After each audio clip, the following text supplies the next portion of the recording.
Hey there, welcome to Worldwide Wiki. Today is February 3rd, and James and I are going to talk about cruising and our first trip on our first cruise ever together, which was the Azamara journey. And we're going to talk about that today because it's cruising season and everybody's cruising. Everybody we know is going on a cruise in February. So let's talk about not on a cruise, they're they're planning planning to go. one. Yep. So we wanted to kind of talk about cruising because we are not cruise people. No, actually, we're quite the opposite. We like to really explore a place. Rather, to us, the boat is not the destination. It's where the boat goes. That's what Right. we want to explore. That's what we want to explore. And we found that with Azamara, that's really what their MO is. It's all about their um, inclusive, immersive experiences because their boats are smaller. So if you start with some of the more well-known name cruises, whenever we tell everybody that we're sailing on Azamara, what do we get? What's that? Never heard of them before. Everybody's heard of Royal Caribbean. Everybody's heard of Princess, Carnival, and Disney, and sure, James's family, you can tell this story. James's family has gone on cruises for years. His parents went on cruises. They went on the same destination, the same boat, the same captain, year after year, the same. And James and I were like, and they're like, oh, you need to come with us. Yeah, and the idea first of all, the idea of being trapped on a ship with my parents was frightening enough. Right. But then on top of it, just being trapped on a large ship, which is what they always cruised on, and then the casino, all of that. That was what they would talk about. They would talk about their trivia nights on board the ship. They would talk about going to the casino on board the ship and how much they won or lost. And then they would talk about, they would show up in these ports in the Caribbean, and it would be the same little tourist trap shops that they would always go to. And they wouldn't experience anything of the culture of the islands that they would visit. And they would just marvel at the places that they went. And we'd go, but what did you see? And what did you experience? And instead they were like, well, really, to them, it was all about being on the ship and just being with each other on the ship. And to us, that's not enough. We want more. Yeah, we want more. So for us, it was like, I really don't have, and even now, I don't really have any intention of wanting to go down there just to be in a pool or on a beach. I mean, I'm not saying that we haven't done that. I mean, we'll have to tell our trip to Sanibel at one point, but it's not that we haven't done that. It's just that James and I are history people. We love to go and see history and culture and experience the people. And at the end of the day, Azamara hit all of those for us.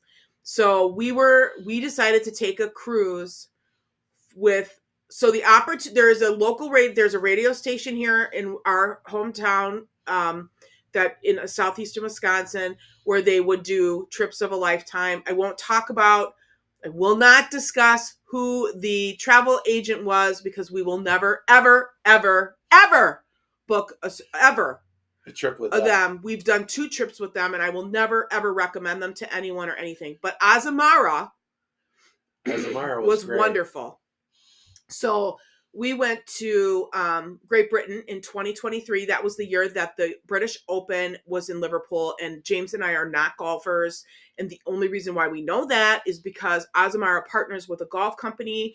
And all the golfers were there to experience the British Open in Liverpool while we were on this trip. And go golfing in Scotland. Right. So this destination was absolutely fantastic. It was a 12-day excursion, 2 additional days for traveling. So it was 2 weeks total. And we went to Dublin, we went to Liverpool, we went to the Isle of Man, we went to Belfast, which was where our As Amazing experience was, and I'll talk about that. We went to Glasgow, which was wonderful. We went to Inverness. It was actually Invergordon is where the boat docks. We went to Dundee, which is really a common place for St. Andrew visitors, people that want to go to St. Andrews, the golf course up there. and then we did Edinburgh. So, and it had a couple of overnight stays. So in Edinburgh, it was an overnight stay. In Liverpool, it was an overnight stay. And then in Dublin, it was an overnight stay. So you got one overnight stay, but so when we got to Dublin, our check-in was in the afternoon. And then we were in Dublin until the next day, evening, about 9 o'clock. So you got two really full day experiences there. Liverpool was the same thing. Docked in Liverpool early in the morning. You had all day on day one, and then they didn't leave until 9 or 10 o'clock the following day. And then in Edinburgh, it was supposed to be an early morning dock, and then we would have to exit the boat in the afternoon or something the following day. So it was an overnight and kind of an extended stay in Edinburgh. There were some lock issues at the lock. The locks up there, and we actually lost about a half a day's worth of time up there with the sailing, but overall we still got more time there than just we're docking and then you leave. Yeah, this wasn't, you get 3 hours on shore and then so you can head back to your ship so you can have dinner on board the ship. This was really, you get a chance to really explore the city, and we really got a chance to explore Dublin, which I really enjoyed. And we're going to go back and do Ireland too. So I will say Asmar has an Ireland trip that does the way around Ireland. And that's something that we're seriously considering. That's how much we enjoy it. Yeah. They go around the entire island and stop at all these different places. So when we went to Dublin, it was like, okay. And that cruise sells out really fast because they only do two a year. And that cruise sells out really fast. But it's a great way to go around the entire island and experience all the little coastal towns. And then really exploring Liverpool, we really got to enjoy the city itself, and plus we did an excursion that was the excursion to Wales, and so we got to take a day trip all the way out to Wales and really enjoy seeing the national park there in Wales, and to go see Conway Castle, and just again, it was a chance to really spend the day in Wales and just get a flavor for that, and then from there to the Isle of Man.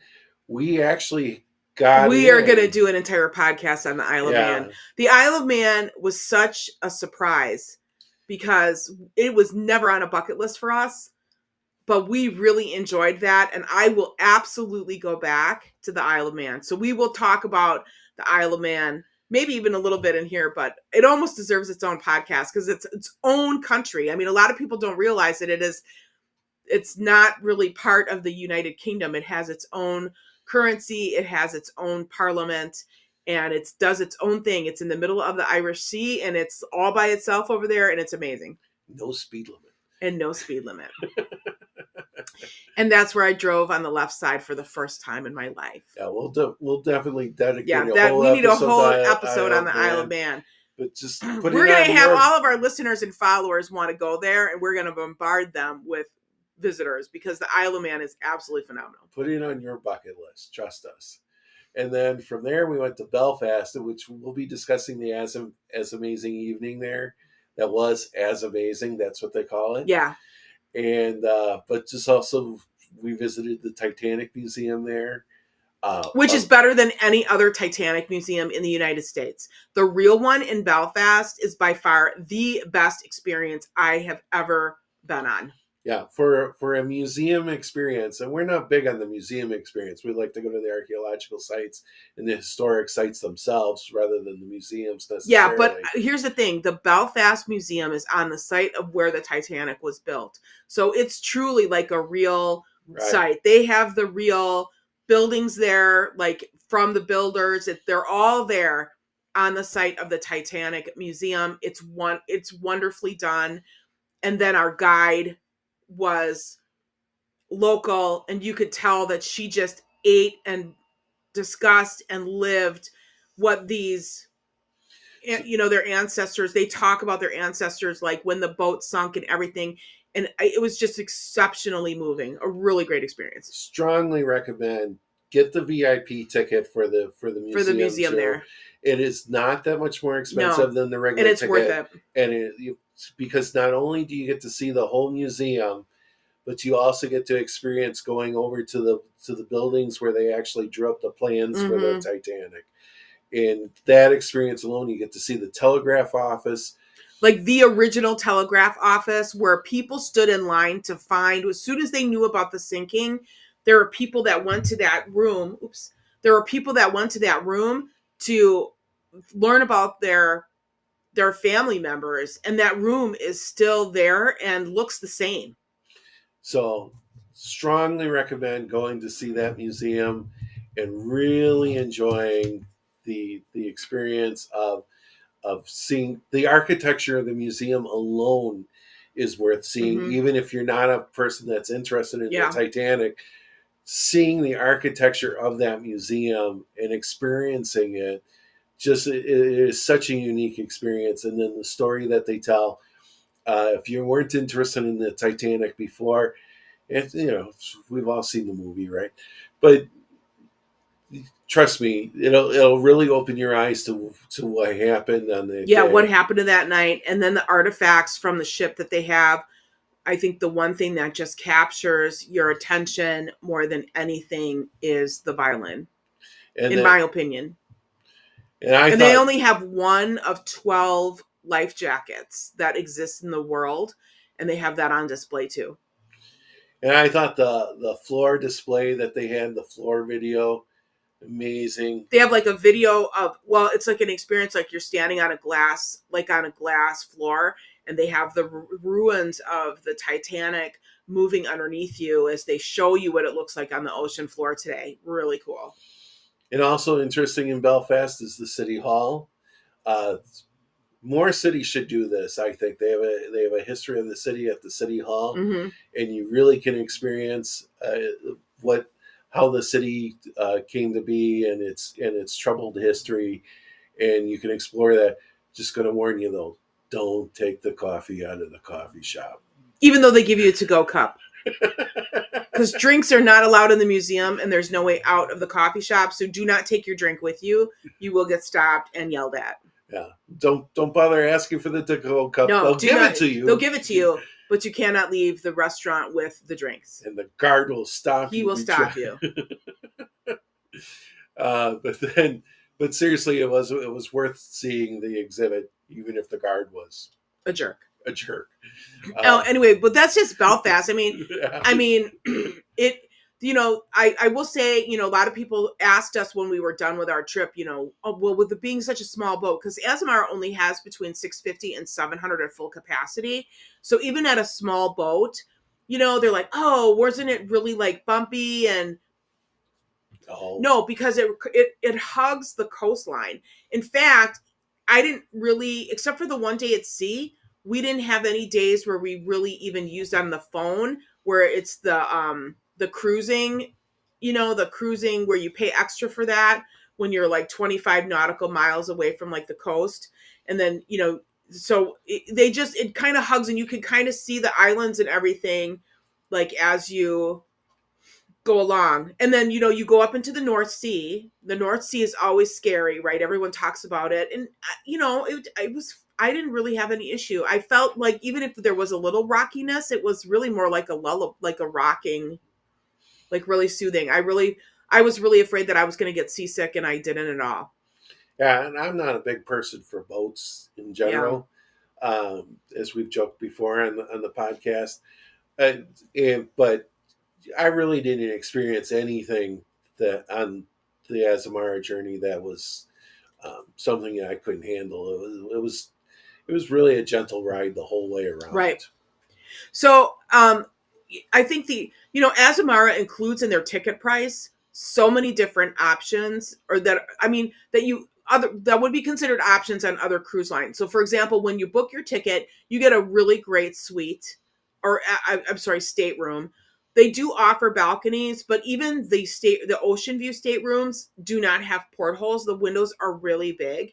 You're already included a basic beverage package when you get on the boat, So your soda, your coffee, basic beer is already included in your ticket price. All of the restaurants are included in the package except the two exclusive Specialty restaurants. specialty restaurants at an upcharge of $25 per person if you want to eat there. And we ate there at one day because the ticket that we had was an upgraded ticket, so we were able to have one night at a specialty restaurant, which was included in our ticket price. But if you don't want to do that and just do the basic, you with this trip, this most recent trip that we took, we did not do No, the we didn't specialty bother. restaurants. We didn't have to, because the food and everything and all the options on the cruise are exceptional. The food on the ship is exceptional. They have different food days. They do have a white night, and they usually do it on a long port day where, the buffet is great. They do a grand buffet one day where, we missed that on our last cruise. We've done 2 cruises with Azamara, and we booked a third this year because it's that good. They do the As Amazing Evening, which was in Belfast this year, and it was a gospel choir in the cathedral there. They took us all on buses. We had specialty cocktails. They closed the whole venue off. It was wonderful, and they had a gospel choir sing for us for an hour. It was a really great experience. The Um, specialty cocktails were were included. It included. was not like Not you had to any go up to right. the bar and show your No, credit card. no. It was It was all included in included. the The As Amazing experience. Evening is part of your experience at Azamara, and it's really about their commitment to bringing you the experience with the culture that you're visiting. It was really, really exceptional. Their shore excursions are really great.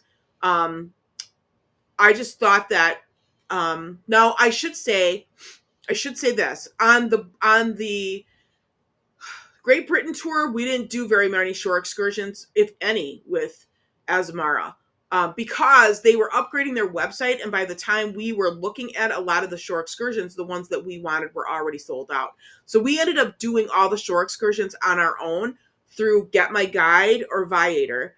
Now, the most recent cruise we went on, we did all of our shore excursions through Azamara. And some of the things that they offer that other boats don't, they do free buses to and from the cruise ship to into city centers. That's all included in your ticket price. Some of those cruise ships do not do that. Um, So in Belfast, for example, when we got off the ship that morning, they had a shuttle bus operated by Visit Belfast, and it would take you literally right into the heart of Belfast, and from there you could catch a transportation out to the museum or to wherever you wanted to go. Transportation being pretty good in Europe, wherever you go, and we really appreciated that experience. Uh, Also, in other cities, you have your hop on, hop off buses, things like that. The nice part with Asmar is that you are already getting to the heart of the city, and then from there, it's a matter of whatever you want to do. It's more convenient. Dubrovnik, for example, I'm told that other ships have to dock way, way out, and then they take a shuttle bus all the way in. Well, with Azamara, the boat pulls right up to Dubrovnik, and you get yeah, off the and you get ship, off and the. You're on a tender boat, and you're tendered in. They do the same thing in Seville. Like, other cruise ships cannot get into Seville, Spain, and Azamara can dock right in downtown Seville, because yeah. their boat is smaller. So I just think it gives you the opportunity to really experience some of these locations. And I just love their dedication to their guests really getting a full experience. I the short, the having the buses available. Not only that, is if you don't want to use the buses, they have the crew. They work with the taxis. The taxis are all there. I'm sure that they do that with the other cruise ships too. The taxis are all there waiting for the people to come off and want to go down to city center. They don't want to take the bus. Um, we found it to be very, very workable. Now, when we were in Great Britain, the UK, James and I do a ton of research before we go anywhere, so we knew what kind of transportation we needed to take, because some of our shore excursions were not close to the ships. We had to get to like bus terminals. And when we were in Glasgow, for example, we did a 1-day excursion up to Loch Lomond and had to pick up our tour at a bus terminal. We had to take a cab and we were able to pick up the cab right outside of the cruise ship, like the ship porting terminal, and they had the taxi guy right there. We were able to book him, and then he actually gave us his phone number, and we were able to let him know when we were back, and he picked us up and took us back to the boat. Billy.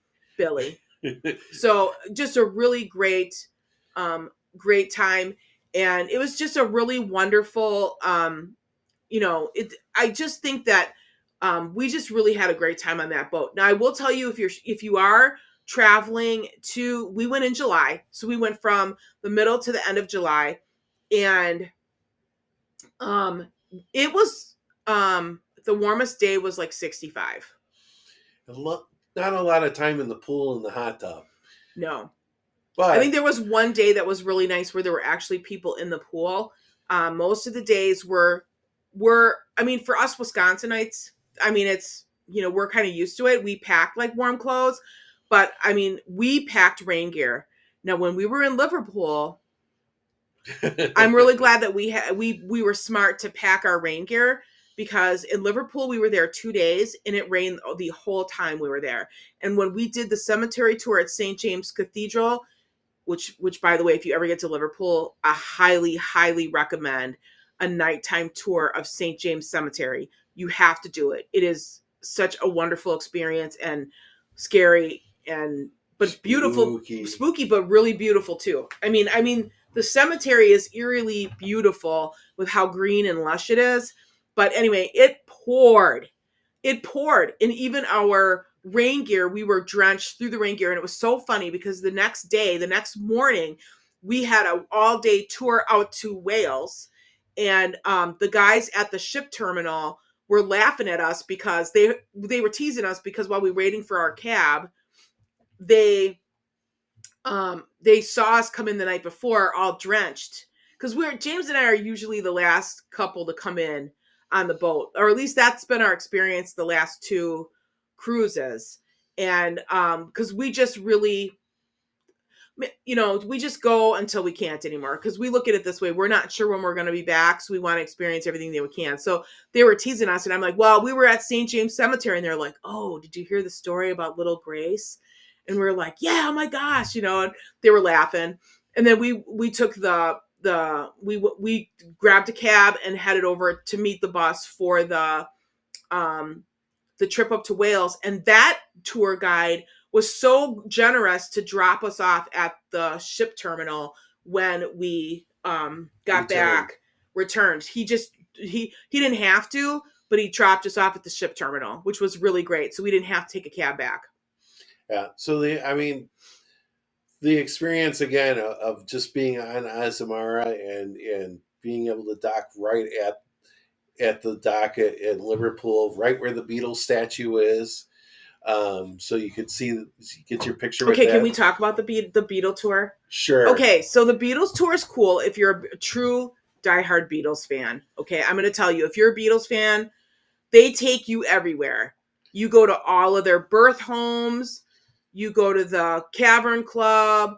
You go to you go to Strawberry Fields. You go to Penny Lane.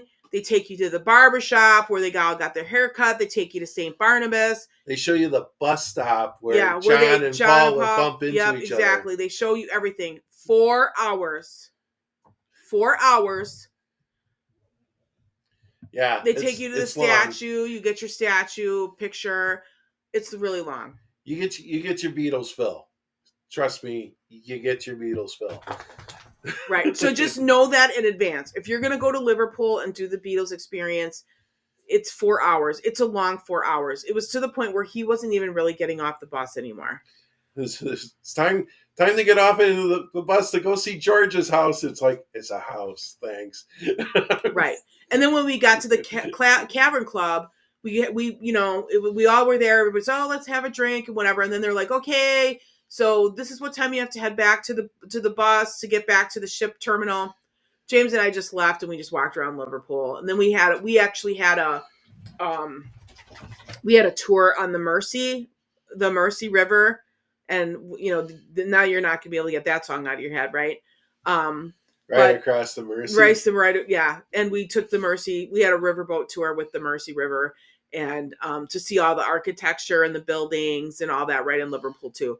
Really cool city, definitely worth visiting. Dublin was wonderful. That's actually where the ship started. So we flew on Aer Lingus.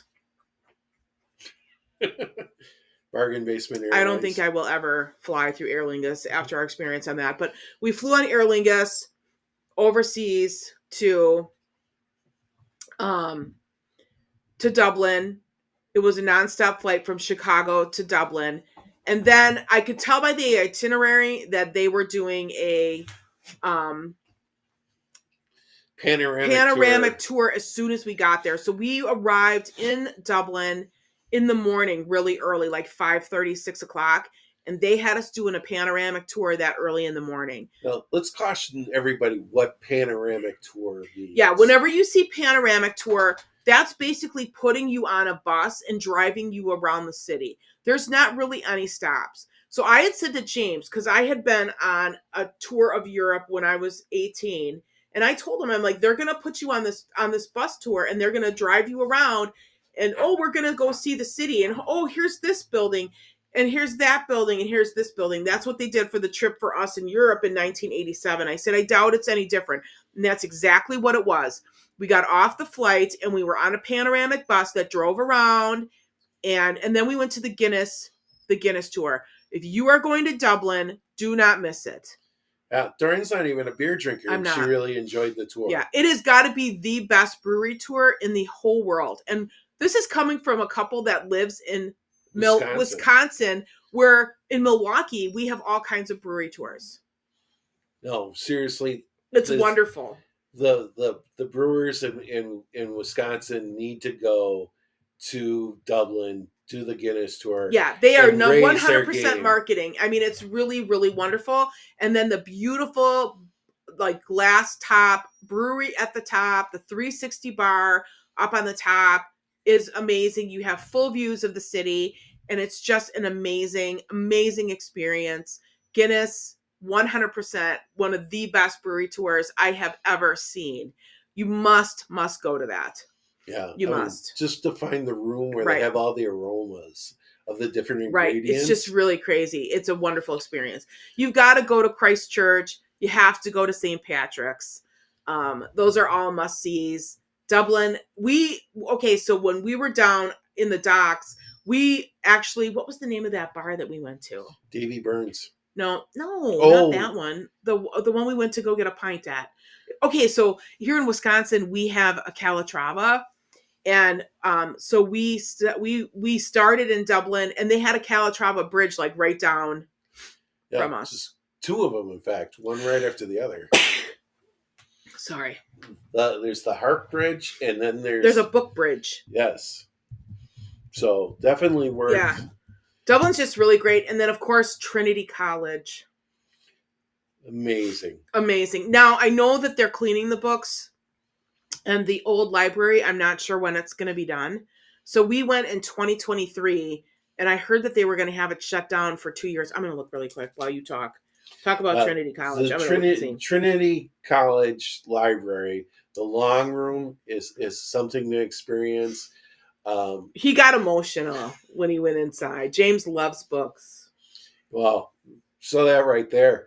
But they have the oldest harp in existence. Well, and let's just say, so does, what's his name? Or Guinness has the harp too. Yeah. So they have the harp there. They have the bust of various famous writers and thinkers. Just an amazing experience. The way that the library is constructed, you have shelves on each side, but when you look up at the ceiling is curved, and what it's supposed to represent is the binding of a book. and it's just an amazing experience. And I almost strangled a tourist there because she's like, they didn't say that all She the books walks would be gone inside, from the yeah. shelves. Well, and not all of the books were gone, but what they're doing is they're cleaning all of their books. It's one of the oldest libraries there is. Yeah. In fact, it settled a very long border war, and they were able to find a book in the Trinity College Library that verified the boundaries of this country. I don't remember who it was, but It was in the Balkans. But the idea is that any book that's published in English is at this library or available to the students. And then just to walk around the grounds, we had a wonderful guide, a young man who was studying law there. You can sign up for their tours. Recommend that you do that, by the way.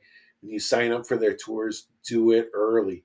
Do not wait until you get to Dublin, because there were people being turned away. So according to this, that the old library, which is the long room, which had been due to close in late 2023, will remain open to visitors until the end of 2025.